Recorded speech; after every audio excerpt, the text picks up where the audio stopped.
say you're fine, but I can see right through. You're holding your secrets for way too long. This can't keep going on. With every lie, they keep on hurting you, getting away with everything they do. This can't keep going on. No, we're gonna find them, and I'm gonna fight for you. They better start hiding. We'll be running with the lions, lions. We'll be running with the lions, lions. They can't run, they can't hide. We won't stop until they're down. We'll be running with the lions, lions.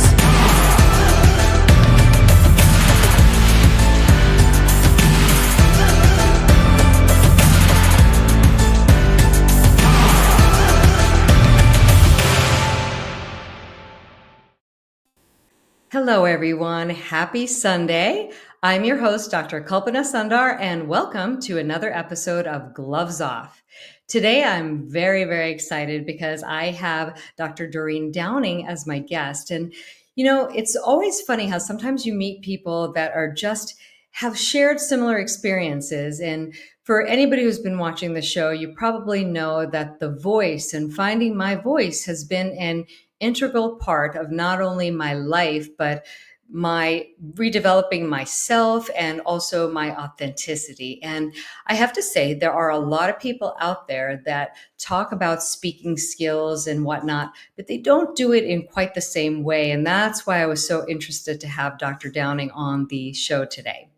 But before we get into all that, for those of you who are new and have not seen an episode of Gloves Off, I'm happy to have you here. And the show is really about people who are following their authenticity, doing something courageous in the world. And I have a guest every single week that shows exactly that. And then, of course, to all of you who have been watching, I'm so grateful to have you back. So I wanted to just mention something about the voice that's very important to me. I feel like the voice is like a fingerprint. You know, everybody's voice has a distinctive tone. They have a distinctive cadence to their voice. It is very, very personal. And there is a way that a person's voice sounds when they're not being authentic, when they're being disingenuous. And there's a different flow that the voice has when they are being completely authentic. There's a confidence you can hear in the voice, and it makes all the difference in the world. One small story I'd like to share is the fact that when I was actually starting to find my voice is I noticed when I started singing that it didn't sound like me. And I found that interesting. And in the back of my mind, I thought to myself, well, one day when I'm really authentic and I know who I really am, I'm going to be able to sing in the way that I want to. And it's funny how that has been exactly what has happened. Not only has it translated into my personal voice, speaking voice, but also into my singing voice. So I just thought it was something interesting that I wanted to share. So before we get Doreen on our camera today and onto the show, I do want to introduce our sponsors. Number one, Business Done Better. You can find them at businessdonebetter.co. So if you are a small business owner, I've got the website down there. If you're a small business owner and you don't want to have employees because employees are hard work, this is a company that you may want to consider because it can do so many different things for you. I use them for all of anything I can think of, I do. You know, I produce a lot of different content. I have a couple of different businesses. So any of those business related items, I have an assistant that can help me with things, logos, email sequences, newsletters, whatnot. It has been so valuable for me to have their help because I'm not so great with all those computery type of things. So for anybody who is just like me and needs help, well, you may want to consider using them. And also for anybody who is looking for accountants, I want to just play a little video from Elevated CPA.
I don't know about you guys, but I feel like tax time comes faster and faster every year. It's kind of like your birthday, just every year it comes by faster.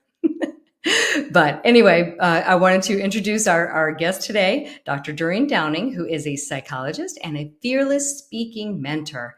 Her approach is practical, empowering, and it comes from real life experience, which I frankly don't know what that experience is, so I can't wait to find out.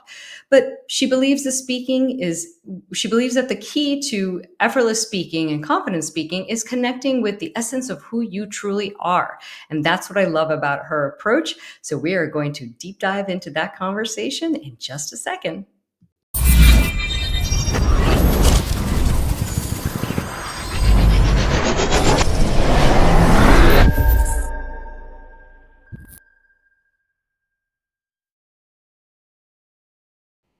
Hello, Doreen. I'm so happy to have you on the show. I've been excited about this episode for so long. So welcome to Gloves Off. Oh, thank you. I've enjoyed listening to both the intro that you had with all those amazing people with their gloves on or off, and just the arms outstretched and just the freedom. And that's what I think when we find our voice, there's so much freedom. I totally agree with you. And I had to give a little bit of a talk about voices and how you and I connected. And I love that we see this the same way because, as you also know, because this is what you do, there are a lot of people who are out there helping people speak. And nobody is really, not nobody I've met, has taken this unique approach that it's really about connecting with who you are. So I wanted to really hear about how that came about for you. Yes, well, my own personal experience, as you pointed to before, and I would say that as a quieter type of person, as somebody who's more introverted, somebody who's, I would say I'm highly sensitive, to put myself in a situation like some of those training, the traditional training programs, even Toastmasters, which I did excel at. I learned how to do a speech with vocal variety and gestures. But I think that my quiet voice, my little one that I held back all my life, and that's another story, but just to say that I needed a different kind of process that was safe for me to go deeper and deeper and say, hello in there, little one. I know you're afraid to come out, but I can help you. So there was a way in which I discovered some secrets that made it safe for the little one inside to feel, well, some of what you showed in the beginning, more authentic, more powerful, more free to be me. So tell us a little about this. Tell us about this little one that's in there. Explain that to us. Okay, we'll go. You said deep, dive deep, right? I love diving deep. That's what this whole show is about. We're going to get into it. Oh, already I'm feeling Oh a no. little Well, vulnerable, but I'll go well, there. we can wait. We can wait too. Well, So I think it's a good, actually, it's a good starting point and may help listeners to realize that the wounded voice sometimes is very early in life. And just because you have some problems speaking up or you struggle with it, it's not because you don't know how to make a better speech. It may be because in your early years, unbeknownst to you, there were some influences, or maybe you just came into this world as a quieter, more sensitive type. But for me personally, I would say my mom was, well, they called it manic depressive at the time. Now they call it borderline. But it mhm, was back and forth in the hospital. mhm, And when she would come back, my grandmother was staying with us. And my grandma would always say, now be quiet, or your mom is going to go back into the hospital. And so that kind of deep dive is what I had to do to go back and find the root of where I felt most afraid to express myself. See, I mean, I didn't have a microphone. It's not about a stage, right? mhm. It's like little Reenie coming out into this world, and is it safe for her to stand up, throw her arms out, express herself, and be all she can be as a little girl? And it Mm. wasn't okay. It was not okay. Or I was going to be responsible for my mom getting sick and leaving me again. So that, I think, is a core root, and partly what maybe I should just stop right there and let that land, because That's a lot. I mean, yeah, I just no, felt it and myself. I so, wanted to move on quickly and show you how know, it applies, but I think what just I love about what you shared is uh, that so many of us have that little one. I mean, I just wanted to clarify what that meant to you because I didn't want to make assumptions. But we all, I would imagine every single one of us, I know I did, I had a wounded little one too that was not able to be seen. So I really greatly appreciate the fact that you shared that vulnerable story, because I believe that when we cannot speak up, we probably all have some wound of some sort. It may not be the same type, but the same something that has wounded us. And we then become afraid to speak up, to be authentic, because we think something is going to happen. right. And it's pocketed away because we're in a developmental process, meaning next, we've got to grow up, we've got to go to school, we've got to get social, we've got to get our grades. And so that the more insecure, the vulnerable parts of ourselves, we tuck away. Or sometimes we say that we abandon them or we exile them, and we just necessarily have to move on in our lives. Right. One thing I wanted to mention is that you said you were introverted and quieter. So one thing I wanted to point out, because I feel that people can do either that or they could go the other way and become louder Good point. because of the wound. Because I know, because I've done the opposite. I become just louder, but not authentic loudness. It's a fabricated, disingenuous loudness.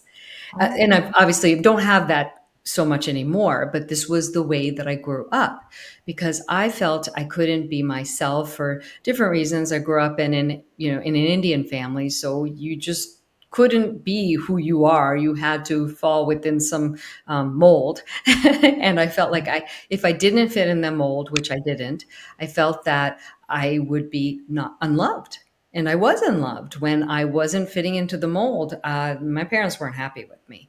So I couldn't let that part of me come out. So what I did instead was become rebellious, oh, loud, oh. fighting, argumentative, all those things. So I think it can manifest in two different ways.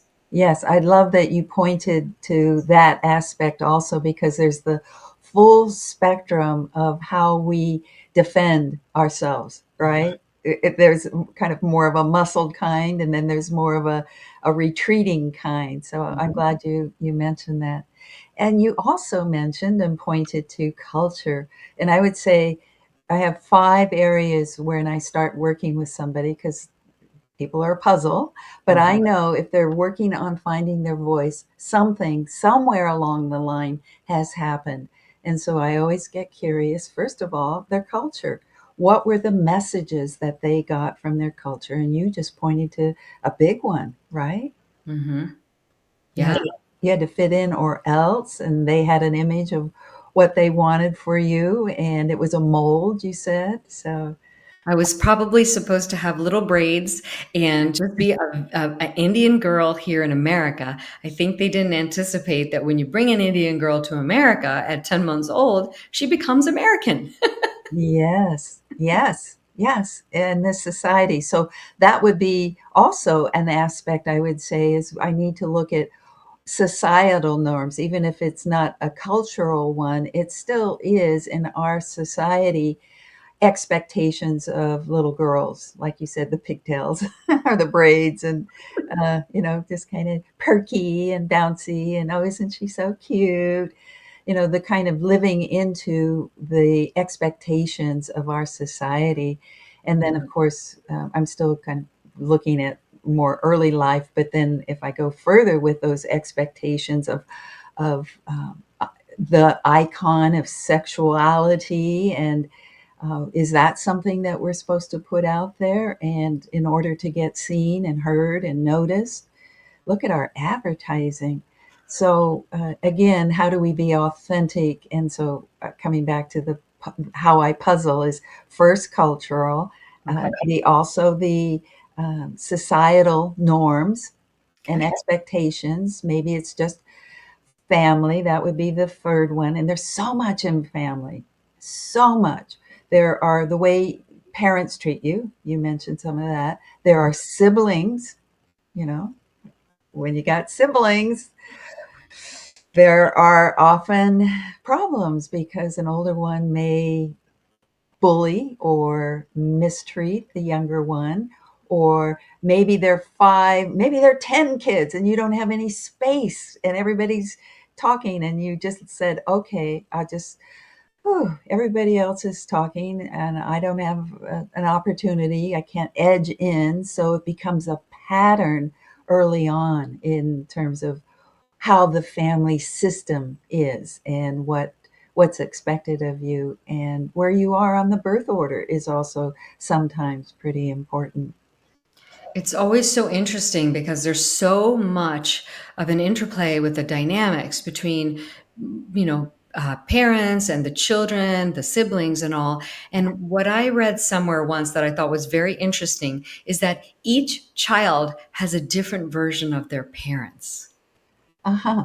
And Nice. I thought that was I remember I don't remember where I read it, but I just thought about that. And I said, that is so interesting because for me, I had one set of parents because I was the oldest. So when they came to America, they were very stressed. They were very trying to conform and figure things out. 3 years later, my sister was born. I think they were probably similar to that way. But 11 years later, with my brother, they were entirely different people. Oh, that is really insightful. And I would say that even my sister, we're only 11 months apart. Sometimes we talk and she says, I don't remember that. Did mom do that? And we'll share stories and they are different points of view. Right. So that I could see how that could be very instrumental in shaping a human being and how they speak up. And each child does have a very different perception. I've had the same conversation with my brother, and it's almost like we're talking about two different sets of parents. Yes, well, in a way, that's what you said you were. They were different because of circumstances and living in a different country, and also the age. By the time 11 years went by, Big difference, big difference. And yeah, so how do you utilize this to helping people, or were there more? there's a few more. Yeah, Okay. I mean, that I'm happy to hear them if you'd like to talk about them before I ask you my next question. yes, yes. I think it's important for listeners to be able to self identify where on this, you know, continuum, if they feel like they have speaking anxiety, where it might have occurred. And I think a lot of people don't usually think that, oh, something happened way back when, because we've moved on in life and things aren't what they used to be, or it's just like, that was in the past. But our whole life experience is with us right here, right now. So let's see. I said, what did I say? I said culture. I said family. I said society. And the other is, we go into schools. Teachers. Ooh, How many stories have I had from clients that I've worked with about teachers who made them get up when they didn't feel comfortable doing that? And some of them have been actually uh, have really horrible memories. Somebody comes to mind right now who, in a sex education class when he was 12 years old, he raised his hand and asked a question. And the teacher just really made him feel so small, like, you shouldn't be asking that here, but where else? But later, when we were working on that, he went, look, I was the brave one in the class. So that's partly how, that's a whole nother story about how I help people reframe moments like that so that they see, there was something there that was powerful, something that was true to me, more true to me that was going on. I love that. Yeah. Yeah. So that would be, and so then that also leads to bullying, Hmm. right? That would be teasing, that people have experienced that. So who wants to get in front of people if you've had the experience of being teased? Mm-hmm. And then the last one would be trauma. Mm, mm. Okay.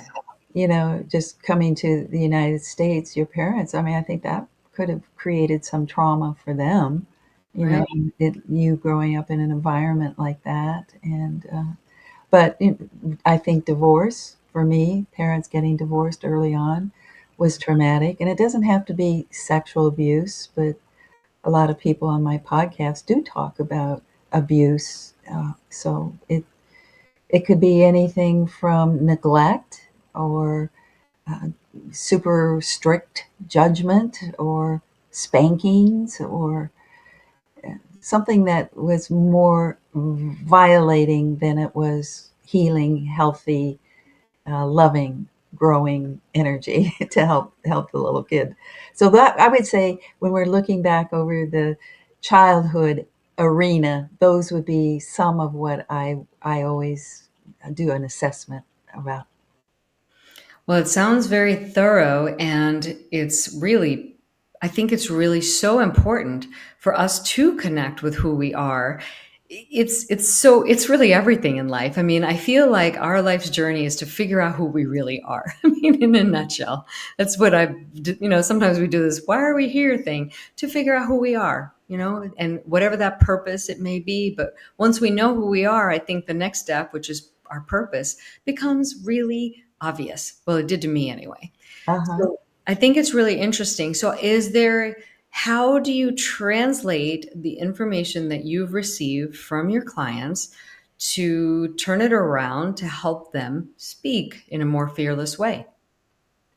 Well, first, it would be identifying it like they just did and become more self aware. And in that is huge, kind of to be able to say, oh, yeah, I understand. So there's a more of a separation from how it shows up, the fear right here, right now, with I understand where it happened, where it originated.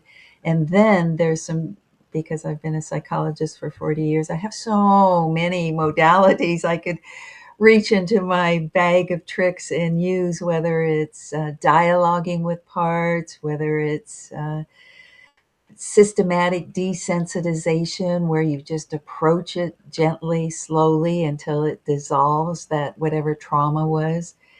Okay. But I think that where what you just asked about the how, I would say that first is accepting that that was true for you, that there has to be, and nobody's to blame.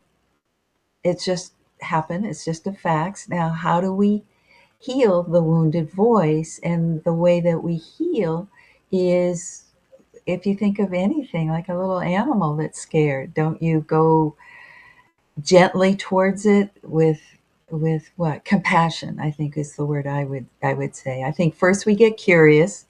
Mhm. Hey, what's this all about? And then we get compassionate. Oh, I understand. It was really hard giving that speech when I was, 11 years old to the whole student body in a big gym and everybody's snickering. How do we help that person who then was in that situation see that that was a brave act? And when you go brave, do you feel the difference when you go down and go, wow, even though it feels like it was a moment that you want to erase forever, it's like, let's go back. Let's just go back and find the power that was in that moment. That's deep dive work, right? Very deep dive work. And we don't remember sometimes where we lost our power. Yes. And sometimes it just takes some work to get it back. I mean, I know for me, I've been working and working and working to find it again. And to be honest, I don't know where I lost it, but I lost it somewhere along the way. And one thing that I find interested in my speaking is if I'm speaking, so as an ear, nose, and throat physician and surgeon, I did speak a lot, but I found it very easy to speak about academic things, give presentations, no problem whatsoever. Since I have left that field and now I speak on other topics, it took more out of me because there are more vulnerable topics. So it took more out of me. And I feel like there are layers that I'm still working through. I'm able to get more vulnerable with my topics, and it's a process. That's beautiful. In fact, I was, um, I do the podcast. I was just Mhm. having I somebody on. was on it. I know. And Carla King, who's a writer and helps people publish their books, said something I think pretty profound about what you just said about the vulnerability.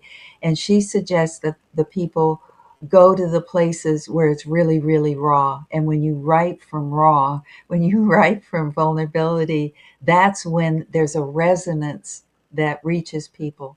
But it takes courage. And then I talked about curiosity, and then I talk about compassion, and then I talk about courage because, like you said, maybe we don't really identify like the five aspects that I just talked about. Maybe we just never really know, that it isn't identified. Then we go, all right, well, then how do we go inside and not and go through whatever the sensation, the physical embodied sensations of contraction or shortness of breath. But the frame I like to give is that way down deep inside, that fear will lead you to the treasure. Mhm. It is so true. Yeah. Fear, it's the worst feeling, but it often is the thing that leads you to that treasure. I love that. That is going to be that's an amazing quote. The fear leads you to the treasure. Yeah. And That so if thing, you, I think that we work so hard to bury it, right? I yes. mean, Michael Singer talks about this in his book Untethered Soul. So, Yeah, he talks about it's like a thorn, and you do whatever you can to protect it, keep everything away from it. But if you just addressed it, it would be a lot easier. yes, and that's why the curiosity is the way to address it. Is let's just get curious. Let's just say, well, what's going on? And there needs to be some kind of separation that you're observing. You're an observer. You're a researcher of your own self, your own life. Right. It gives you that little bit of separation to allow you to dig deep, because if you're too deeply personal with it, it could be so incredibly painful. And oh, frankly, who the heck wants to go there? It's too. Well, that's partly why I think that people put off, they delay, they deny.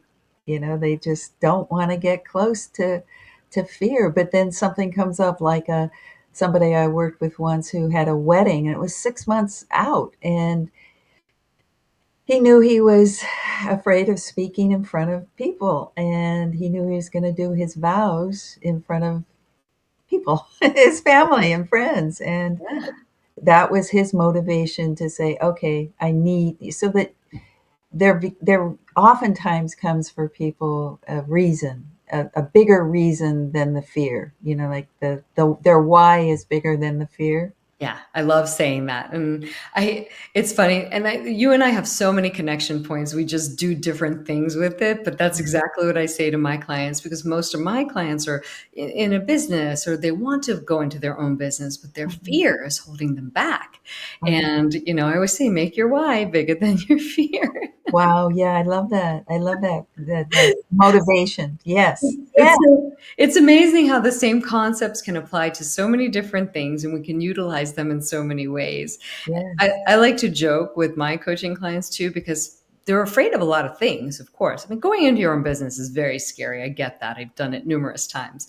I always, I put a little bit of a lighter spin on it, and I say, do you remember when you were a kid and you were afraid of monsters under the bed? And the idea of that monster was so big and so scary. But then one day you just went under there and looked with a flashlight, and it was just dust bunnies or something sitting under your bed. Nothing scary at all. Mhm. I feel like that's sometimes how we make mountains out of our fear. If we just Yeah. look at it, sometimes they are really bad and scary, but a lot of times I think we have created a fear that's worse than what the reality actually is. Yes, and you just mentioned something like about being a coach Mhm. and helping people do exactly what you just said about looking under the bed. And that's why I think a lot of this inner work needs somebody like a guide, a mentor, a coach, somebody who's either traveled those scary places themselves and know the terrain, or that have some way of holding you as you go through your own exploration, because it is scary. And even though this amazing kind of reframe I've got about there's a treasure, there's let's keep going. It's still very hard, very, very painful. So doing it alone, I think, is not as easy as having a companion that's there with you. And I like to say, I'll hold your hand. People say, I've got your back. I like to say, I've got your hand. I like that. I think that feels more personal Yeah. and more comforting, actually, than I got your back just sounds like something people say. Yes. I'll hold your hand. I've got your hand. That feels so deeply personal. I actually felt it when you said it, just like Oh, somebody's got my hand. yeah. And so it's more touching. Uh-huh. Words are so important, the words that we use. It could Yeah. mean a similar thing, but changing around a few words makes all the difference in the world. And the way that you just responded to it too, and said that you felt it, and then I felt you feeling it, and that made me remember how where I learned that. I think was with my sister. I told you the story early on where mom was in and out of the hospital, and I think that's probably where I first became a caretaker is with my sister, and saying we're going to go through this together. You know. And that's not easy. I mean, you must have been young when that all happened. So that had to be a very difficult role to step into as a child yourself. Yeah, being the responsible one. Hmm. Yeah, it's the thing that us oldest ones always have to do, right? It's Yeah. hard. It's definitely hard. And I feel that, whether you've had to grow up too fast or you weren't heard, whatever it is, we all have some childhood issue that I think until we really peel back the layers and look at it, we don't really step into that whole authentic version of ourselves. Mhm. Just knowing that we felt a certain way, it was this way, just acknowledging it, it really changes the outcome of how we show up in the world. I don't Yeah. know if I'm saying that right, but I think you know what Well, I mean. what you're opening right now for me is, what is authenticity really? What does authentic mean? I grew up and came of age during the 70s, and that was a whole different kind of, well, what does authentic means? It means you say what's on your mind, and you say whatever, and it doesn't matter who you say it to, or how you say it to, or how you say it. And I think that that's not what authentic means. I think that I like to think of it, authenticity is a relationship with your inner truth, yes, but there's a human in front of you, and are you expressing it in a way that you're going to be heard, actually? And if it's just blasting, then you're not going to get to where you probably want to be, is seen and heard for whatever it is that you want to say to somebody. So I'd like to hear more about what you think authenticity is This too. is a great conversation because it's hard to really explain, isn't it? I mean, Yes. Yeah. you get a feeling of what authenticity is, and you know when somebody is authentic. You can feel it when they're not. But how do you define? Sometimes our English language is, or all language is lacking when Yeah. it comes to these Mhm. things. I would agree with you. I agree that you can't just blast things out there. I used to do that. It didn't really turn out too well. Yes, you say that. Yes. I can tell you from experience, it did not turn out well. You really wind up creating a bigger gap between you and that person when truth is blasted. Mm. I Mhm. would say what I do now is different. And I have to think about how to articulate this difference. I think what I do differently, instead of just feeling what I believe is the truth from only my perspective and blasting it, which was my old way of doing things, I would say that now I look at what I believe could be the truth, and then I examine it closely, Mm-hmm. meaning, okay, this may be how I feel, but how does that person feel? And maybe I look at other angles, and then I look at maybe other angles within me, and then come up with maybe what is really bothering me about that. So it takes a lot of dissection. And then I deliver it in just a sweeter way, but still in my power. I think there's a real fine balance with saying something that's still powerful, but kind, compassionate, and loving. And Yeah. it can all be done. It just takes a lot of work. I don't know. I don't know if that's really what authenticity is, but I just thought I just try to think about how I manage conflict now versus how I managed it before. But I think it comes from a place of authenticity, of just digging down deep within me and see why I'm reacting to it that way. Mhm. Yes. I think your description is perfect.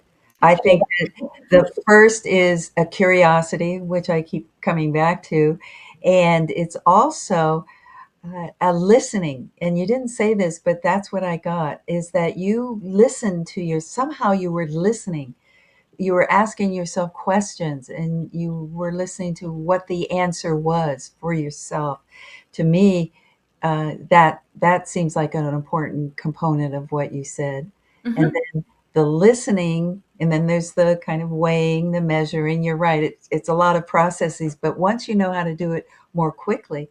So how do you have to be able to be quiet, I think. Take a breath, be quiet, listen to your heart, listen to your gut, listen to your agitation, listen to whatever is happening that you're reacting to, and then uh, pause perhaps and really tap into what's the next thing, because then that's a whole different process. Is who am I going to say whatever I'm going to say to? Or even if it's like a large audience where you've got a script or something, it still feels like pausing and feeling. You used the word purpose a little while ago. It's like, what's the purpose? What's the result I want here? Mhm. So I'm just adding a little bit to the basic process you laid out, which was go inside, look, feel, um, listen, and explore what next is what you really want, and then expressing it is a whole process, and then what to do once it's been expressed and somebody else has a reaction. Hmm. But would you say that's really the definition of authenticity? I don't know. I think it's how to be. I think it's more about the being of authenticity. I And would say that. Yeah. what you pointed to feels like the finding of authenticity, I the would agree. finding and the being and the expressing. Okay, yeah, I would say that that feels like it resonates, and maybe also just you mentioned the quiet. I think part of being authentic is actually taking all those cues and really processing them in a very quiet way. That might be a part of it. I mean, wow, we really got into a deep topic here. I'm like, how do we describe authenticity? Yes, yeah. It's just interesting to me because I know in my body when I meet somebody that is genuine and authentic. Like right now, I feel like there are no masks up. We're just really connecting on a very deep level, even if it's through a screen.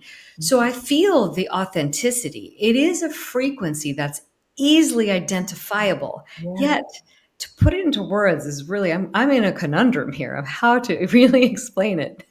We should ask ChatGPT and see what it says. Uh-huh. Well, I love the dancing in the moment with you around the topic that is both really so important to us. I think is important to you, because I think that's what people are finding their way to us, because they see that we've learned something about about being more authentic and how to do it, and the how is different than like what I said, the being of it, the speaking, because it's not just a doing. You don't do authenticity, you are authenticity, or you are authentic. Right. Oh, Well, one other thing I'll say that I feel is really relevant is that sometimes I say it's like putting on a mask. So I say this because in surgery, I wore a mask. Yes. And I felt like in my whole medical career, I didn't ever really take the mask off.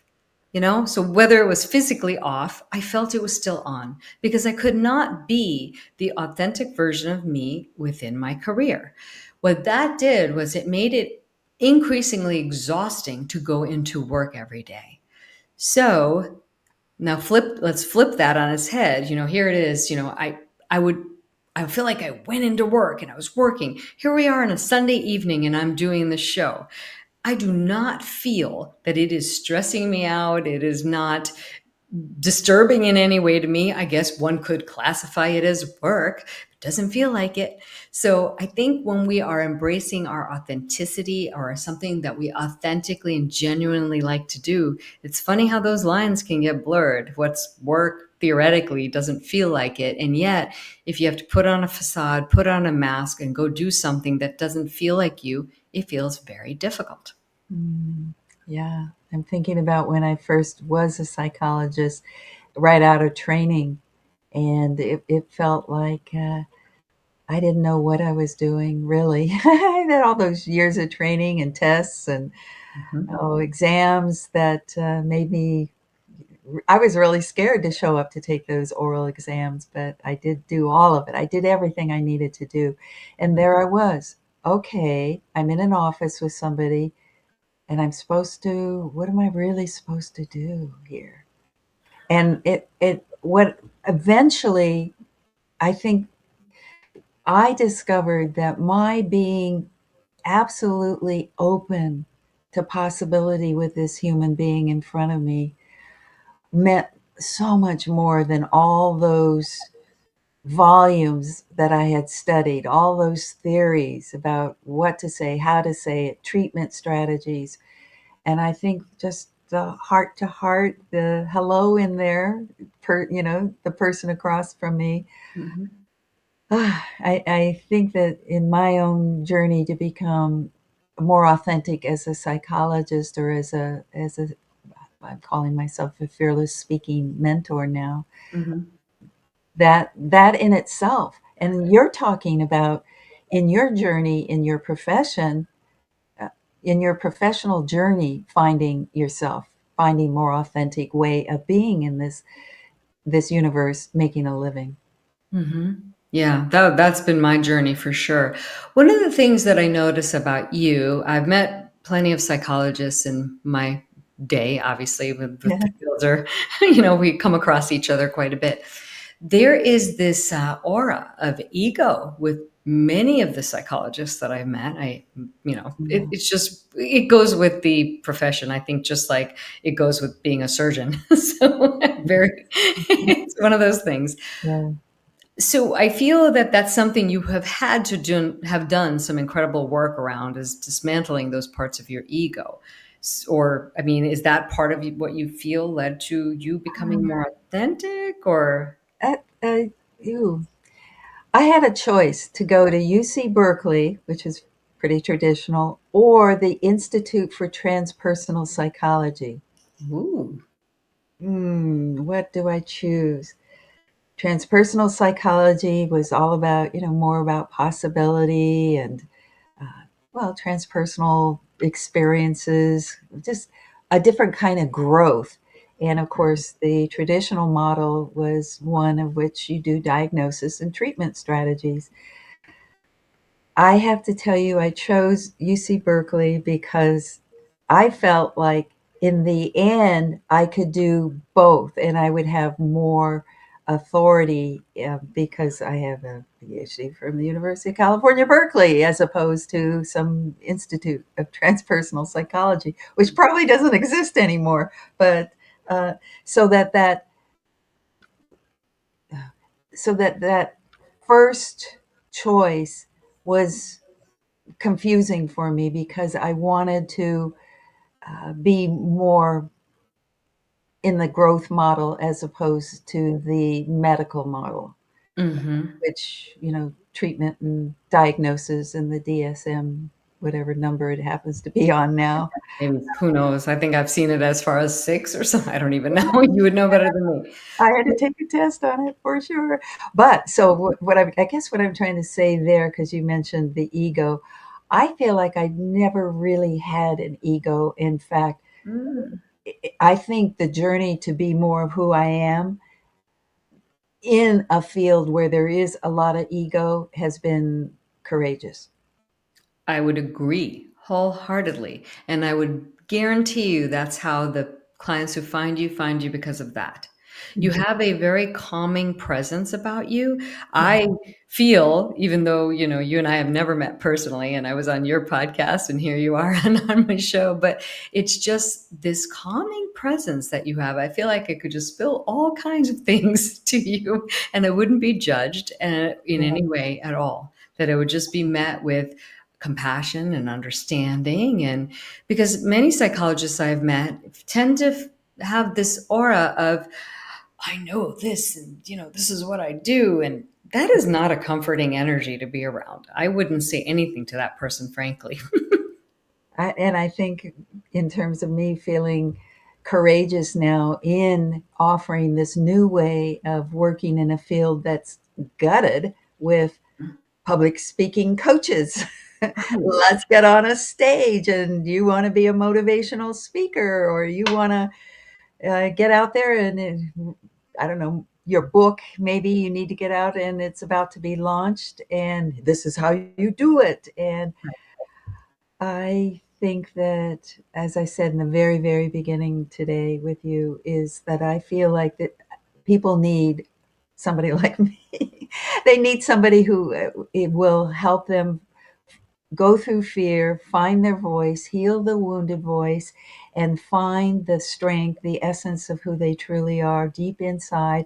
You can call it a superpower. You could call it their very core essence, and be able to find words that come up, not words that come from the head, but true words that come up. And that means you do have to learn how to go down, and you have to go down through fear, you have to go down into and through all of that, and then you land in the gold, like the golden Buddha story, that Right. was covered with what, cement, and then they found it was really gold inside. Yeah. One thing that's coming up for me when you're talking about the, speakers who are speaking coaches and whatnot, there is a very transactional element to that whole conversation. Huh. And I've met plenty of speaking coaches, it's something funny about the minute people hear the word doctor in front of your name, they want to sell you something. It happens quite a bit. And so it's, and I'm fine I like working with certain people, but I'm very selective of who I choose to work with. And anyway, so most of those conversations start with, I can help you launch this and that. And, Yes. it's very common in the industry. But I Mhm. feel that has a very transactional, disingenuous ring to that whole pitch. Mhm. So, meaning that if I say, Hi, I'm Dr. Kalpana Sundar, and I've got a book called Beauty Unbound, and it's going to help you change your life. Uh-huh. That sounds very different from, see, that's never would be the way I would say it, but I have a feeling I've talked to some of these coaches and I'm not saying it's exactly like that, but it's some version of that. It sounds something like that. Whereas there's a different voice and a different way it comes out when you don't care if anybody buys your book or not. I frankly never, I remember when I first wrote my book and I got on somebody's podcast and she's like, how are you marketing it? And this, that. And I said, you know what? I said, and she looked at me like I had 3 heads. I said, I never wrote the book to make money off of it. I never did. It was never a thing. I spent a lot of money writing it and paying for all the things, but it was a labor of love. I had to get the story out there. I didn't care. I still don't care. If people read it and it helps them, that's fabulous. Yeah. So I think that's where, for me, the disconnect with these people who are speaking coaches, I am not interested in selling anybody anything. And I feel that you're probably I can see that you're the same way. If somebody wants to work with you, fabulous. Yeah. If they don't, fabulous. Then there's somebody that's a better fit for them. That's great. Yeah. There's plenty to go around. Yeah. I have a roof over my head. I've got food to eat. I'm thrilled. Yes, yes. That feels really the way you just described it felt spacious.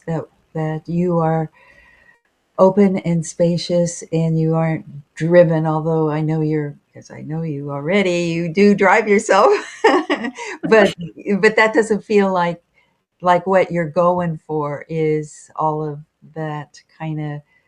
Um, let's make more, more, more. It's like Yeah. maybe let's have more of what's possible. I think is what I feel like you help us do. That's a beautiful way to say it. And I think that it's so important. What you're doing and the way that you're doing it, I've never heard a speaking, in any kind of speaking mentor, coach, anybody put it in this way. It's all about the delivery. It's all about just Yeah, something that feels very disingenuous. So I really, really applaud you for just putting it all out there, helping people be their authentic version of themselves. And that could easily shift over time. I'm sure you've probably seen it with your yeah, clients. yes, One yes, level, and yes, then there's a greater level of authenticity that comes yes. later, like peeling Well, layers of an onion. leaving the corporate world is one thing, right? Like you left the medical world. And then it's like, okay, here I am more lined up with what I want to be teaching or doing or the kind of business I want to create. That's a whole nother level of finding your voice. You're right. So true. And it's really a fascinating, I'm just thinking about the topics of conversation I could have with you. And I'm like, God, I could probably talk to you for 7 hours. Well, And there you, is one thing I do want to, I'm not going to go through all my 7 secrets that I've written about in of my course book. not. But I do want to, because you just pointed to how different my process is. Mhm. And I would say that each of the 7 secrets, 7 steps I talk about begin with be. And the Oh, first one is be still. The second one is be present. And then each one thereafter starts with be, because speaking is comes from a being. It's not about what you say. Yeah, the words are important, but it's really more about the you said it in the very, very beginning when you introduced the show about the sound and the feel of what what truth and what genuine and what authenticity feels like to somebody else. You can sense it. So my work is about helping people be who they are, not just, oh, just go out and be yourself. Well, that's the last step on my process. Be yourself. basically, it sounds like with your process, anybody could be speaking on a stage. Once they get through your process, they can be an authentic version of themselves, which I'm sure will transpire and change over time, but they can actually just do it. Yes. And that's inspiring. I Right. love it. I really, I really love this. So I've got, for all of you guys watching, I have her website down here. So check her out. I was on her podcast and she does a lovely job of hosting her podcast as well. So yeah, I think they can get information on the podcast too if they want to be a guest. Same website, right? Yes. It's on the DreenDowning.com. Yes. My website is listed there also. Perfect. And they can also find you on YouTube and Facebook. Is it all the same name? Doreen Downing. Yes. Should Okay. be. Figured, but just wanted to make sure that Hope I so. It's a whole nother story how I found my voice and found the man that I totally love and I have know been. we didn't even get into that. I was so intrigued with the conversation. I wanted to get into that. Where, well, you know what? I'll just have you on another time and we can Yes, get into and we'll part two do of we'll that. do relationship talk then. I love Okay. it. I love it. Oh, I mean, this was such a fascinating conversation. I love it when I look up and I say, "Oh my God, the show's almost over. You gotta wrap this up," because that means I was just Yes, intrigued with the conversation, which I genuinely was. But I good. am so grateful to you, and on behalf of the people who need your help, I am grateful that you exist and have this wonderful process identified for them that can help them on their speaking journey. We need more authentic speakers out there. We really do. Yes. So thank you so much for being on the show. I hope you have a wonderful, wonderful evening. And yes, next time we will talk all about relationships. It will be a pleasure to have more time with you. Thank you so much. Well, thank you. I'm so glad we connected. Have a lovely evening. All right. Bye bye. Well, I hope you guys enjoyed that as much as I did because we really almost ran out of time. But in any case, next week I'm going to be interviewing Brian Lee, who is the general manager of the University Club. So we're going to talk about hospitality. So a totally different topic, but I love having different topics on this show. So hope you guys have a fabulous evening, and I can't wait to see you next week for another episode of Gloves Off. Oh, and it's Super Bowl Sunday. So if you don't want to watch the Super Bowl, watch this. Bye, everyone.